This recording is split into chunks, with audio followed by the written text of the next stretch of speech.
Estamos de volta com o Manhã da Piedade. E você, tem algum pedido? A Nossa Senhora da Piedade?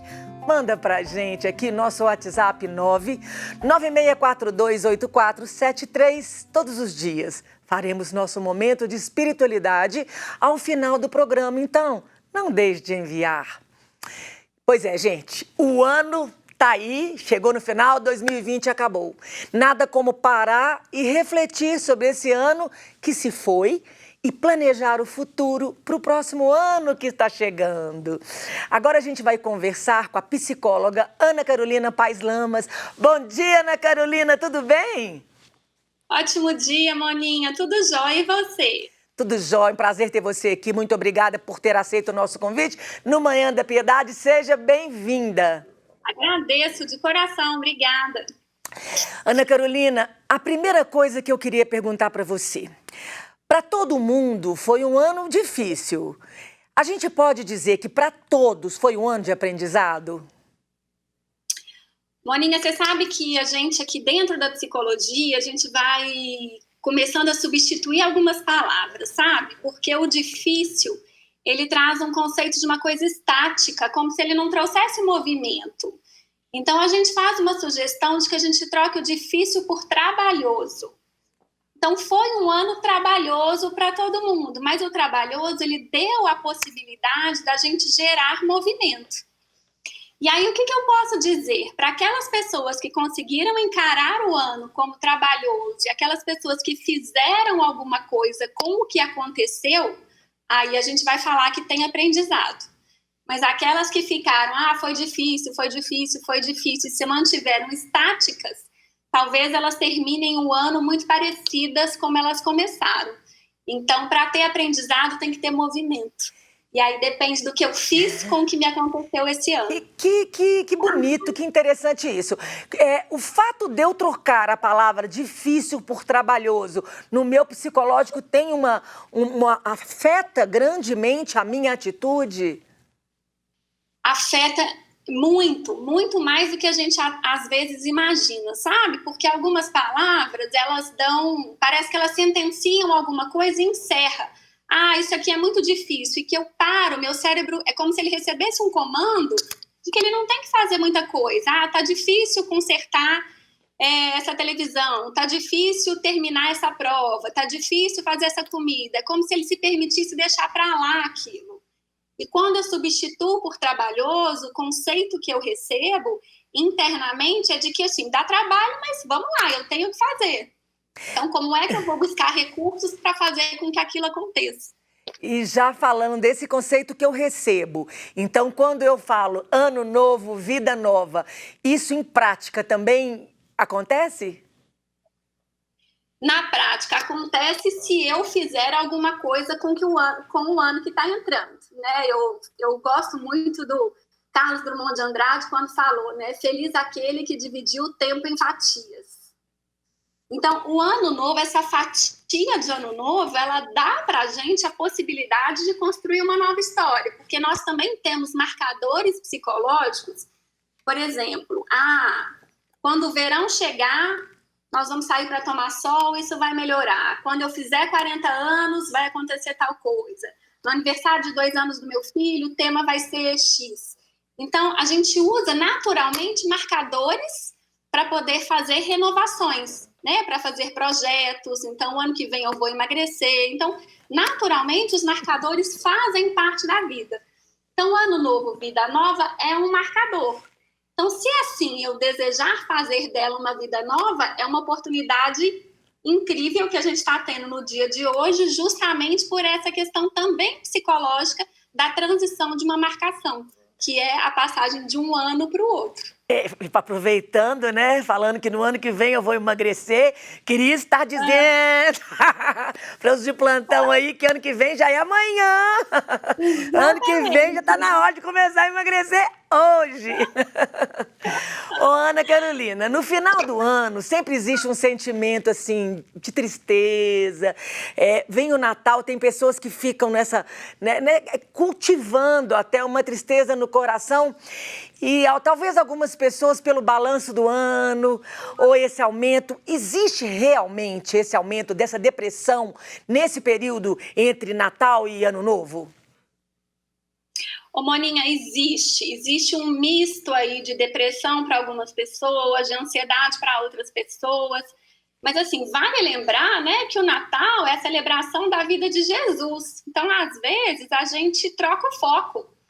A gente passa a olhar muito só para a nossa história e esquece o real motivo da gente estar celebrando o Natal. Então, para aquelas pessoas que ficam muito presas nesses sentimentos, também vale a pena pensar para onde elas estão olhando.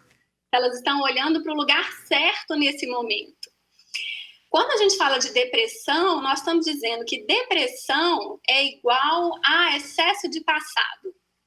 E ansiedade é igual a excesso de futuro. E tudo que é em excesso, né, seja depressão, ansiedade, alimento, qualquer outra coisa que seja vivida em excesso faz mal. Então, se eu tenho me sentido muito deprimido, quer dizer, eu estou ficando mais tempo no passado do que eu deveria. Se eu estou ficando muito ansioso com o ano que vem, eu estou ficando mais tempo no futuro do que eu deveria. E vale lembrar que o único tempo que existe é o presente. Então, quando eu dedico muitas horas do meu dia para o passado, eu perco a oportunidade de estar vivendo o único tempo que eu tenho, que é o tempo do agora. De aproveitar aqui com a minha família, de aproveitar com as orações. Eu estava escutando vocês falarem antes, né? Que 2021 seja um ano mais presencial do que virtual. E eu quero aproveitar esse gancho para dizer que o presencial precisa ter qualidade de presença. Porque senão não adianta nada, né? A gente está no presencial, mas não estar conectado com as pessoas que estão ali com a gente no momento. Então, aí eu acabo vivendo ansiedade. Provavelmente a minha cabeça está no futuro. Então, vale essa reflexão de final de ano. Se eu estou muito deprimido, que parte minha ficou presa no passado? Se eu estou muito ansioso, que parte minha está projetando demais no futuro e não está me dando a chance de viver o único tempo que existe, que é o agora? Isso é lindo mesmo, quando essas coisas todas que você fala. Nesse mês de dezembro, todos os profissionais da saúde que estiveram aqui conosco falaram uma coisa que você falou aqui agora, o equilíbrio. Em excesso, nem para um lado nem para o outro, que é necessário a gente ter equilíbrio. Para eu poder, então, eu entendo que para poder resolver esse problema da melancolia, da depressão, da tristeza, eu não só preciso focar o meu olhar para o que está acontecendo, mas também ter um equilíbrio. Ter um equilíbrio e pensar aonde que eu preciso, porque tudo que a gente foca expande. Então, onde eu preciso olhar? Se eu estou perdendo a chance de olhar agora para os meus filhos que estão aqui brincando, para meu marido que está preparando uma comidinha, né, para as flores que estão desabrochando, para o céu que está azul, eu perco a chance de ver algumas coisas assim porque eu fico olhando para uma história que não é a história de agora. E assim, o passado, ele precisa de muito respeito.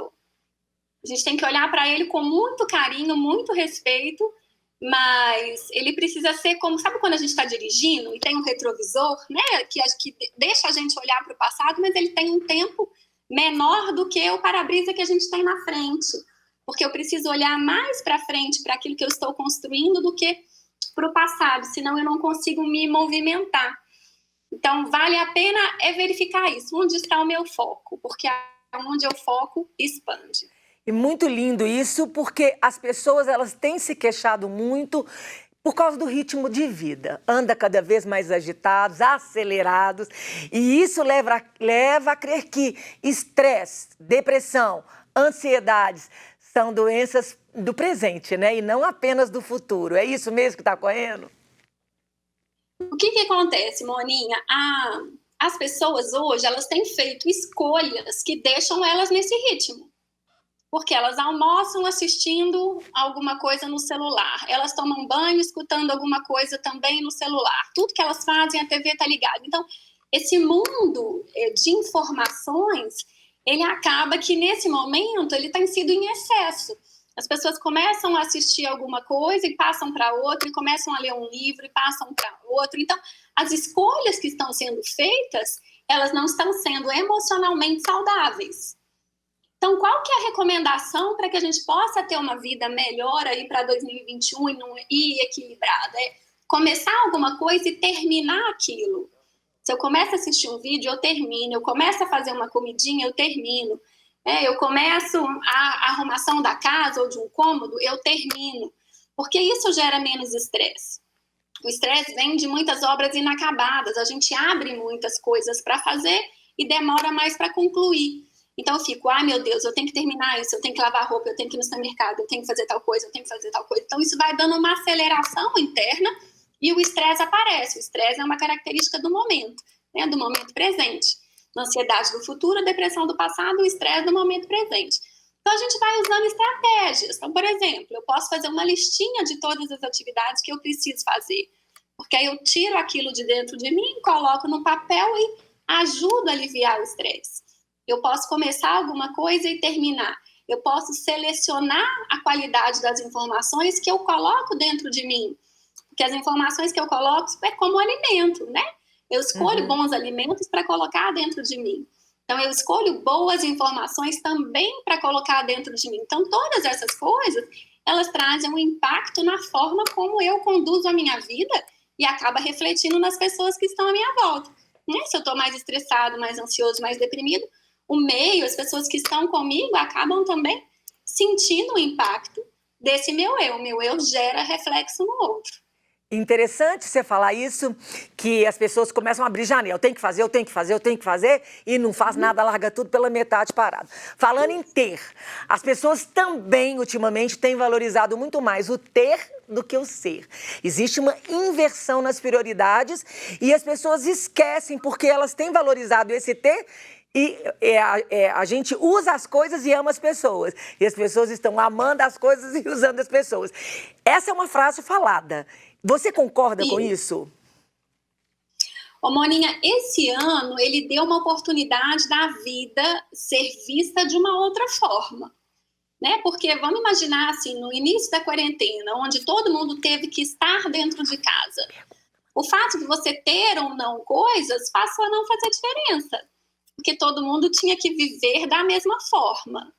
Né? Então, as famílias tinham que estar mais próximas dos filhos, os maridos das esposas. Então, assim, esse ano foi a oportunidade de viver o ser. Quem soube aproveitar isso e conseguir, e tem chance de conseguir levar para os próximos anos isso como um estilo de vida. O ter, esse ano, apareceu como um consumismo de internet, que as pessoas estão mais tempo, né, com o mundo virtual disponível, então passaram a fazer mais compras pela internet, etc. Mas eu, na prática, esse ano foi o ano que eu vi mais equilíbrio entre o ser e o ter. Então, acho que foi um presente para muita gente poder ter vivido mais em casa por conta da pandemia, que deu a oportunidade do ser aparecer, sabe? Pois é, essa oportunidade desse ser aparecer. E o fato de eu, Moninha, fazer o meu ser aparecer, ele tem a ver com me amar, com o auto-amor, a aceitação. Se eu não me amo, se eu não me aceito, se eu tenho problemas com a minha imagem, com o meu coração, problemas de relacionamento, isso está relacionado com uma coisa pessoal? É assim, quando eu estou melhor comigo mesmo, fica muito mais fácil de eu deixar o meu melhor aparecer para as pessoas, né? Então, quando eu não estou bem com autoestima, isso pode estar relacionado a uma necessidade de aceitação que eu tenho do outro, a necessidade de aprovação, a pensar que eu vou ser julgada, que as pessoas não vão me amar se eu estiver assim ou assada. Então, isso vai deixando com que o nosso eu não apareça de verdade, como se eu tivesse que usar, assim, máscaras para poder deixar com que o outro veja aquilo que eu acredito que vai fazer com que ele me aceite. Então, esse primeiro movimento de aceitação pessoal é o que vai deixar com que eu me conheça de verdade, com que os outros me conheçam de verdade. Isso facilita muito as relações, sabe, Moninha? A gente poder viver com o outro real. e não com outro ideal. Então, quando eu me conheço, quando eu me aceito, quando eu me trabalho, quando eu conheço as minhas limitações e as minhas dificuldades, quando eu busco ajuda, tanto psicológica quanto espiritual, quando eu participo dos grupos das mães que oram, quando eu vou à igreja, quando eu rezo o terço. Então, quando eu faço coisas que me ajudam a construir um eu melhor, eu vou ficando melhor e todo mundo que está ao meu lado ganha com isso. Você estava falando e eu estava pensando exatamente isso. O valor da espiritualidade nesse momento. Estamos numa TV católica, mas muitas pessoas de outras religiões nos assistem. E aí eu queria falar sobre a importância da espiritualidade nestes momentos de solidão, tantas pessoas perdendo entes queridos, nesse afastamento, ficando sozinhas dentro de casa, o peso que a espiritualidade tem para auxiliar nessa passagem desse tempo difícil. Assim, a gente já tem muitos estudos científicos muito antigos já comprovando que, em termos celulares, as células das pessoas que têm a espiritualidade praticada, elas são mais fortes, mais resistentes, mais saudáveis do que aquelas que não praticam a espiritualidade. Então, a ciência vem para mostrar aquilo que a gente, por fé, já sabe. Né? A importância da gente crer e da gente rezar e da gente estar aí conectado com uma força divina maior.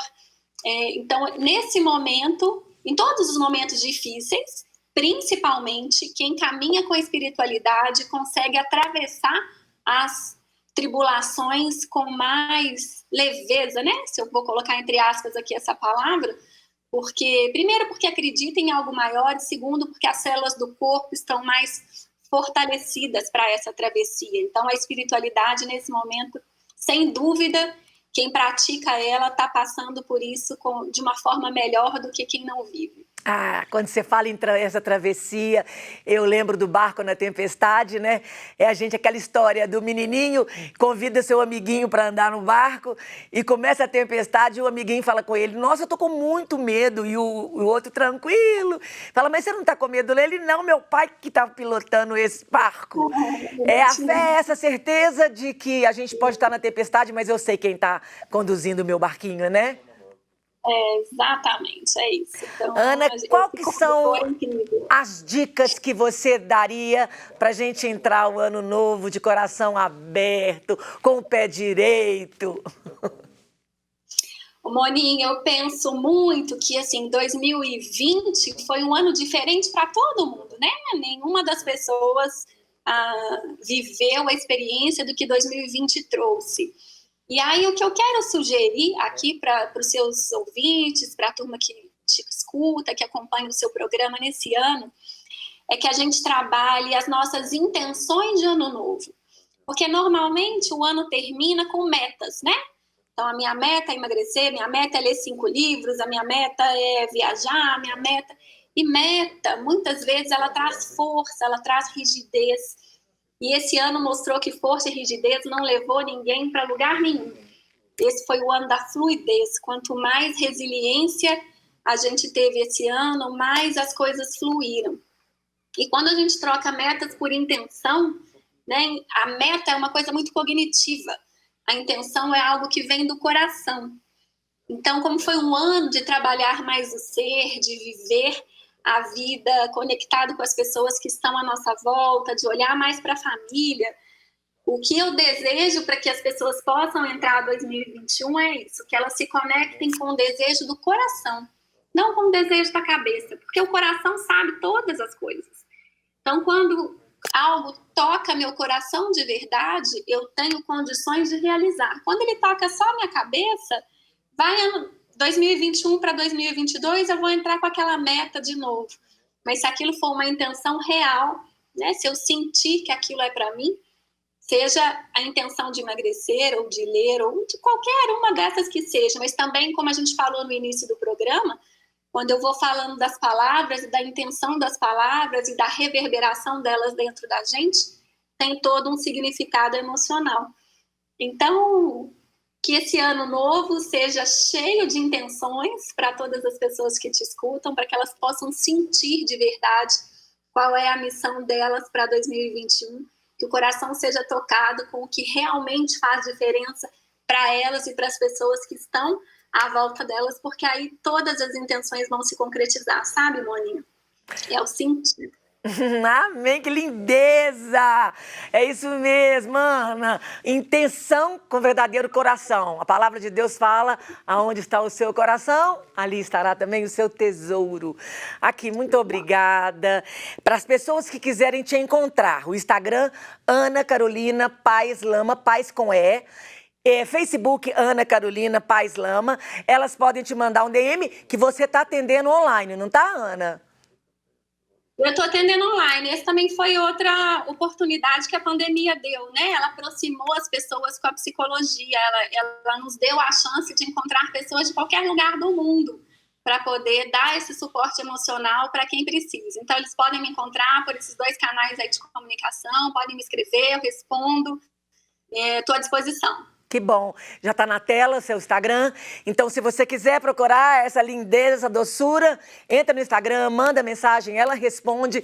E, Carol, muito obrigada, Deus te abençoe, um feliz ano novo, cheio de boas intenções e de realizações, um dia de cada vez, né? Moninha, obrigada, foi um prazer estar aqui com você, eu acompanho o seu programa.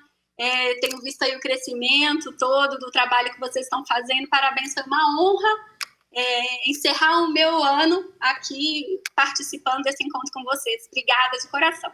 Eu que agradeço, Deus te abençoe, viu, querida? Você e sua família. E nós aqui vamos para um rápido intervalo, voltamos já já, não saia daí.